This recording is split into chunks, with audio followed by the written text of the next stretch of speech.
Hi, this is Egzod and you're watching Neon Owl at Countdown. Good to see you, Carlos. Likewise, man. Yeah, so this is Countdown. People love to spend this time with their special ones. How was your set? How do you feel about today? Dude, pretty good. Really had a good time opening Countdown today for New Year's Eve. Really happy to see the early birds coming for the early set. So that was very nice. And then I just came back from Cinemata's set because we had a collab together with Josh Robin. So I just hopped on stage there with him, played our song, and it's been a very fun day so far. So I'm pretty stoked. Yeah. Do you have a song that you played that means special to you, or a personal one that you most enjoyed played? So, actually, quick fun fact of what happened during the set is that I thought I still had 2 or 3 minutes left. So we took the group picture and everything, and I wanted to play my main song, Royalty, that has like you know, yeah, and I made a VIP for it. I was like, I'm gonna play my last song, and the guy is like, it's over. So here's a fun fact for you. There you go. You know, those things happen. I was talking earlier with the producer friends, and you know, I know like a festival, they have a very strict schedule, and even though, you know, I had a little bit, but you know, it was not enough to play the entire song. So you know, it is what it is. But I wanted to play that one so bad. So it is what it is. But I was able to play some unreleased stuff on mine for next year, and so it was really fun. So it sounds like you had a good time overall, despite the mishap at the very end. So that's good. That's the key part, right?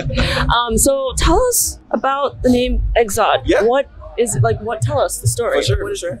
So in French, it stands for Exodus. That would be the translation in English. And so Egzod, it's Exodus in French. I just wrote it like in the phonetic way. And I just wanted to have a name that symbolizes like the sensation of like escaping to another world and stuff like that. Like a metaphor of like leaving your past behind and leaving like problems behind and escaping to something new. And so I came up with a portal concept, and I thought Exodus was like a good thing to blend in. And so yeah, it basically means Exodus, but in French. It's in French, Egzod. Yeah, that's where it came from. Yeah, there we go. So I know you're Portuguese, but you grew up in France. Correct. Yeah. I respect a lot of French artists. I feel like there's something really different from them. Has living in France affected you in any special way? Oh yeah, 100%. Some of my early inspiration back in 2010, when I was like only 12, 13 years old. Obviously, David Guetta, Joachim Garraud, Justice, Daft Punk, the whole French Dutch scene really impacted me. And then the new generation afterwards, like in 2011, 2012 with Snake, Mercer, Chami, and all these guys. Tremendous respect for DJ Snake. Like I really love not only his music, but like his whole story, and he's been like a very big inspiration nationally back home in France, along with David Guetta also. So like you said, there's a lot of big artists coming from there.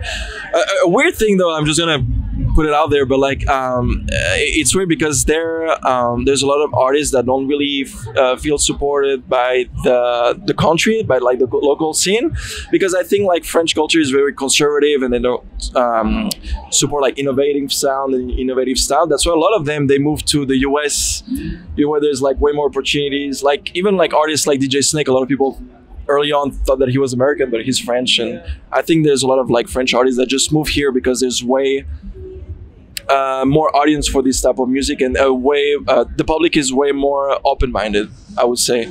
France has changed it in the past years, but yeah, for some time it was very conservative in that way. Got it. So yeah.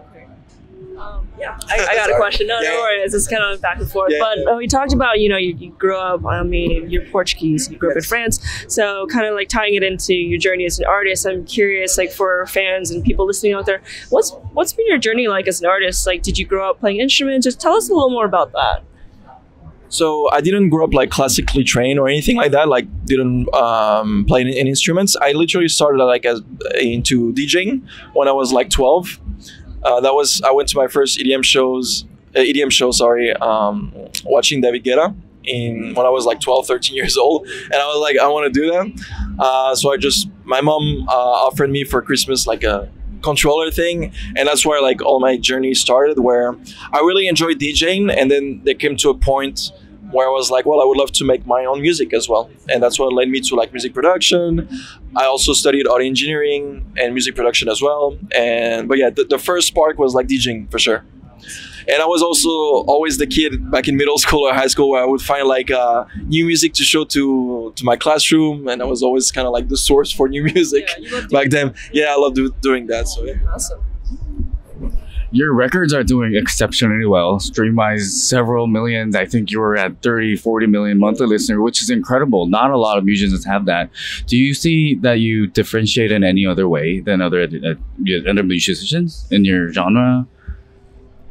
You're talking like about like streams wise, or like what do you mean? I think stream, it's it depends. For example, I think a lot of the reason why I got a lot of stream is because a lot of my song connected with the gaming community, the online community a lot, because I work with a label called NCS, which were the first label that allowed YouTube and Twitch creators to use their catalog without getting any claim. They were the first to solve that issue, because back then when people would make their montage of like video games and stuff like that, they would get copyright claims all the time because they would use, you know, famous songs. So they were the first one to fill out that niche, and that allowed creators essentially use the song for their videos on stream, on Twitch and on YouTube without getting any claims. And I feel like that helped a lot of songs getting viral, because that became also the new model later on, where like now label, they give the music copyright free to like creators for them to use it, and then obviously has repercussion in streams, I would say. So we're at the end of 2023. Can you share some moments that you're grateful for this year and what you're looking forward to next year? I mean, this year has been such a great year, like in music. I think one of my highlights was having Don Diablo remix royalty. That was like amazing. I made an official remix for Alan Walker. He's been playing in all his sets. So like that was like amazing. Pretty happy with all the releases together. Like I feel like overall it's been like a very good year. And so next year, yeah, I mean, more music, hopefully more shows. Like I'm trying to, you know, get into more in the shows and stuff like that. So we'll see how it goes. Yeah. One last question before we wrap things up. Yeah. Like, I mean, we're next to a ramen. Actually, it was pretty good. I got the food earlier. Yeah, with tofu, it was really good. What would you say are your top 3 favorite foods? Oh, like nationally wise, or you? Man, I don't know. Like Mexican, Italian, and Venezuelan is like my top 3. Oh, okay. Like for sure. Yes. All right. Yep. Coming up, what can we support you either with shows or releases? Do you have any exciting news that we can promote? Yeah, for sure. So January next month, I have a song released on Loli. It's a collab with Abandon. That's gonna be very nice. On February, I have a single release with Lost in Dreams, which is the record label of Insomniac. And then in March, I have the collab with Cinemata that we just played earlier. Then I have other stuff coming that I cannot tell right now, but those are the things so far that I can tell. Yes. That's awesome. Awesome. Well, thank you so much for having me. Thank you. And, awesome. Cool. All right. Alrighty.